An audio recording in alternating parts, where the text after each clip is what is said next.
सुस्वागतम. ठरलं तर मग मालिकेच्या आजच्या भागामध्ये आपलं मनपूर्वक स्वागत आहे. त्यामध्ये आता अर्जुनची ती झालेली अवस्था बघताच सायली म्हणते की अहो आई, असं कसं झालं? सकाळी मी जेव्हा बाहेर गेले तेव्हा हे शांतपणे झोपले होते. तर आता अस्मिता म्हणते की तुमचं काहीतरी भांडण झालं असेल आणि त्यामुळेच अर्जुनला त्रास झाला असणार आहे. सायली म्हणते की अस्मिताई, असं काहीच नाही आहे. अस्मिता म्हणते की मग सकाळी सकाळी तू कुठे गेली होतीस? कल्पना म्हणते की खरंच की सायली, ज्यावेळेस अर्जुनची ही अवस्था झाली त्यावेळेस तू रूममध्ये नव्हती. तेव्हा आता अश्विन, प्रताप, कल्पना, अस्मिता सर्वजण आता सायलीकडे बघू लागतात. तेव्हा सायली म्हणते की ते कुसुमताईची तब्येत खराब झाली होती ना, म्हणून मला तिकडे जायचे होते आणि मी तिकडे निघाली होते. सायली म्हणते की तुम्ही सगळे झोपला होता तेव्हा मी विचार केला की तिथे गेल्यानंतर मी तुम्हाला फोन करून सांगेन म्हणून. प्रताप म्हणतो की अगं मग सायली, तिथे कुसुमताईला सुद्धा तुझी गरज असेल ना, तेव्हा आम्ही आहोत इथे सगळे, तू जा तिकडे. तर सायली म्हणते की नाही नाही, यांना इथे सोडून मी कुठेही जाणार नाही आहे. सायली म्हणते की अश्विन भाऊजी, यांच्या डोक्यावर मी मिठाच्या पाण्याच्या पट्ट्या ठेवू का? तर अश्विन म्हणतो हो चालेल. आणि आता सायली मिठाच्या पट्ट्या आणायला जाऊ लागते, पण त्याच वेळेस आता सायलीचा हात आता अर्जुनच्या हातात असतो आणि अर्जुन आता सायलीचा हात घट्ट पकडतो. आणि आता अर्जुन सायलीचा हात घट्ट पकडत म्हणतो की सायली जाऊ नकोस. तर आता कल्पना म्हणते सायली तू इथेच थांब, थंड पाण्याच्या पट्ट्या मी घेऊन येते. तर आता अश्विन म्हणतो की डॅड, मला आता दादाला इंजेक्शन द्यायचं पण आता माझ्याकडे ते अवेलेबल नाही आहे. तेव्हा डॅड तुम्ही माझ्यासोबत येता का? प्रताप म्हणतो की सायली, काही जरी लागलं ना तर कल्पनाला हाक मार बर का. आणि अश्विन आणि प्रताप आता निघून जातात. इकडे आता चैतन्य हा घरामध्ये असताना विचार करतो की आज मस्त चान्स मिळाला. साक्षी आता घरामध्ये नसताना आपल्याला मस्तपैकी पुरावे शोधता येतील, असा आता चैतन्य विचार करतो. असा विचार करून चैतन्य आता साक्षीचे कपाट उघडतो आणि कपडे वगैरे सर्व चेक करत आता काही पुरावा मिळतो का नाही हे चैतन्य बघू लागतो. कपाटाचा खालचा ड्रॉवर उघडताच त्यामध्ये आता चैतन्याला 2 रिव्हॉल्वर दिसतात. कपडा घेऊन एक रिव्हॉल्वर आता हातात घेत चैतन्य विचार करतो आणि पटकन त्या दोन्हीही रिव्हॉल्वरचे चैतन्य आता त्याच्या मोबाईलमध्ये फोटो काढतो आणि त्यानंतर दुसरा काही पुरावा मिळतो का हे चैतन्य शोधू लागतो. आणि आता त्याच वेळेस आता चैतन्याला तिथे एक कुऱ्हाड सापडते आणि एक मोठी गुप्तीसुद्धा सापडलेली असते. तर आता चैतन्य ते बघून अवाक होतो. तेवढ्यात आता इकडे गेटजवळ साक्षीची गाडी आलेली असते. चैतन्य ते बघून विचार करत म्हणतो की हे सर्व काय आहे आणि नशीब म्हणून सायलीने मला वाचवलं, बरं झालं. तर आता चैतन्यने त्या कुऱ्हाडीचे आणि त्या कोयत्याचे सुद्धा फोटो काढलेले असतात. चैतन्य विचार करतो की आता साक्षी तुझ्यावर अशी केस ठोकतो ना, तुला यामधून बाहेरच पडता येणार नाही. इकडे आता साक्षी ही कारचा दरवाजा उघडून आता घरामध्ये येऊ लागते. इकडे आता चैतन्य पटकन ते कुऱ्हाड आणि कोयता ठेवून देतो आणि साक्षीच्या बेडरूममध्ये येतो आणि पुन्हा साक्षीचं कपाट आता बघू लागतो. आणि आता इकडे चैतन्य त्या कपाटामधून एक फाईल बाहेर काढतो आणि त्याचे पेपर बघतो. तेवढ्यात आता दरवाजा उघडून साक्षी तिच्या बेडरूममध्ये एंट्री करते आणि चैतन्याला बघताच साक्षी म्हणते की चैतन्य तू? तर आता साक्षीकडे बघत चैतन्य म्हणतो की अगं साक्षी, तू इथे? आणि व्हॉट अ सरप्राईज, तू तर 3-4 दिवसांनी येणार होती ना. साक्षी म्हणते की हो रे. साक्षी म्हणते की अरे तुला तो चैतन्य माहिती आहे का, त्याला मी खूप मिस करत होते ना, म्हणून मी पुन्हा परत आले. चैतन्य म्हणतो की हो का? चैतन्य म्हणतो की अगं तुला मी सुद्धा खूप मिस करत होतो आणि म्हणून काम करत बसलो होतो, पण आता तू आली, नो वर्क. आणि असे म्हणत आता चैतन्य ती फाईल फेकून देत साक्षीला मिठी मारतो. इकडे आता कल्पना ही अर्जुनच्या डोक्यावर मिठाच्या पट्ट्या ठेवते. तर अश्विनसुद्धा तिथे आलेला असतो. कल्पना म्हणते की अश्विन, ताप कमी झाला का? अश्विन म्हणतो की हो आता कमी होऊ राहिला आहे. प्रताप म्हणतो की हे कशामुळे झालं असेल अश्विन? अश्विन म्हणतो की स्ट्रेसमुळं एखाद्या वेळेस होतं असं कधी कधी. तर आता आपण कसे बॅग घेऊन चाललो होतो हे सायलीला आठवते. तेव्हा आता अश्विन म्हणतो की जर एखादा माणूस स्ट्रेसमध्ये असला ना की त्याला असं कधी कधी होतं. अश्विन म्हणतो की मला वाटतं दादाने कसलं तरी टेन्शन घेतलं असावं.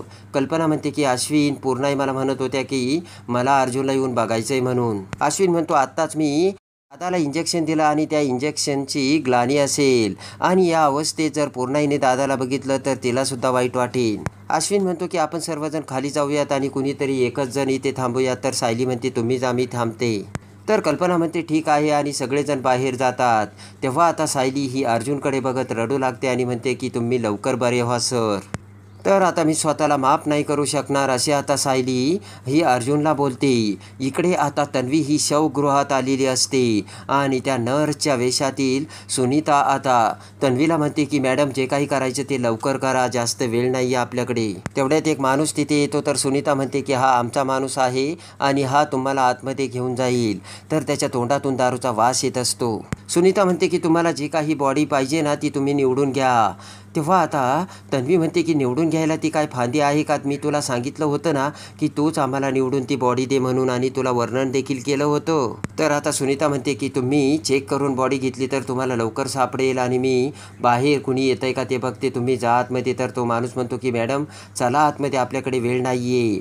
तन्वी विचार करते की अरे बापरे, मी एकटीने आता शवगृहात जायचं का? इकडे आता सायली ही अर्जुनच्या डोक्यावर मिठाच्या पट्ट्या ठेवत असते. सायली विचार करते की सरांना एवढा कसला त्रास झाला असेल आणि ताण पडला असेल. इकडे आता सायली तिने ठेवलेली जिथे चिठ्ठी असते त्या जागी जाते आणि तिथे ती चिठ्ठी नसते.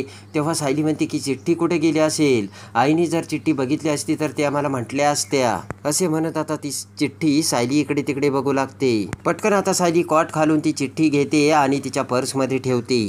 तर तेवढ्यात आता अर्जुनला शुद्ध येते आणि अर्जुन डोळे उघडत म्हणतो की मिस सायली. तर आता सायलीला खूप आनंद होतो आणि पटकन सायली आता कल्पना, अश्विन आणि प्रतापला बोलवते आणि म्हणते की यांना शुद्ध आली, पटकन लवकर या. इकडे आता तन्वी ही त्या शवगृहात आलेली असते आणि तिथे 3 ते 4 बॉडी असतात.